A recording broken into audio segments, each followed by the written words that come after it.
Je vais vous présenter un pinot noir de la région Trois-Lacs et ce sera un pinot noir de la cave Marolf 2018 dans la région du lac de Bienne.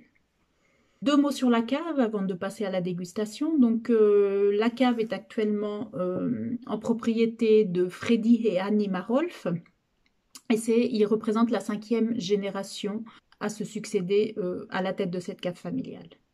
La cave est située à Erlard, sur les terroirs sablonneux de Jolimont, au début de l'île Saint-Pierre. Le vignoble compte 6 hectares, majoritairement plantés de chasselas et de pinot noir, mais Freddy Marolf a bien diversifié son encépagement. Il cultive aussi du Riesling sylvaner, du pinot gris, du pinot blanc, du Dioli noir, du Gara noir et du Malbec. La particularité de la cave, c'est son assemblage rosé Les Trois Filles, en hommage aux 3 filles du couple Marolf, et qui associe 3 cépages de la famille des pinots, à savoir le pinot noir, le pinot gris et le pinot blanc.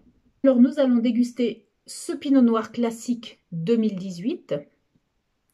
Pinot noir qui a été, vous le voyez sur la bouteille, médaillé d'or au Mondial des Pinots 2019 et qui a été aussi élu Pinot noir de l'année du canton de Berne pour l'année 2019.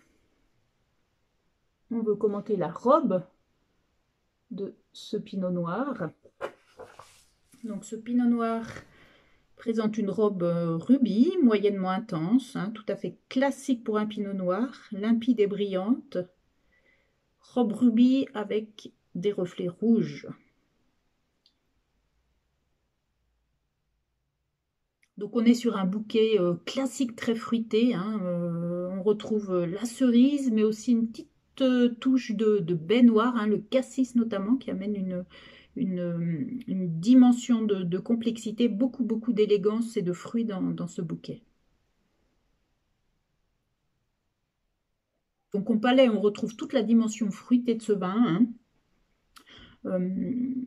La fraise, le cassis, la cerise.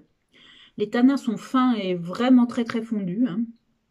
C'est un vin qui est tout en élégance, tout en finesse, tout en dentelle. Vraiment un très joli pinot noir, typé, fruité, fin et élégant. Consommé plutôt rapidement, c'est un 2018, moi je dirais qu'il faut le consommer dans les 2 ans si on veut rester sur ce côté fruité, plaisant.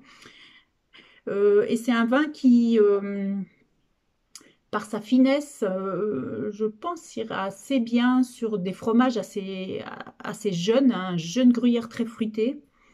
Et puis par son côté fruité, moi je le tenterai assez sur un dessert, une salade de fraises ou un clafoutis à la cerise. Je pense que ça devrait être pas mal.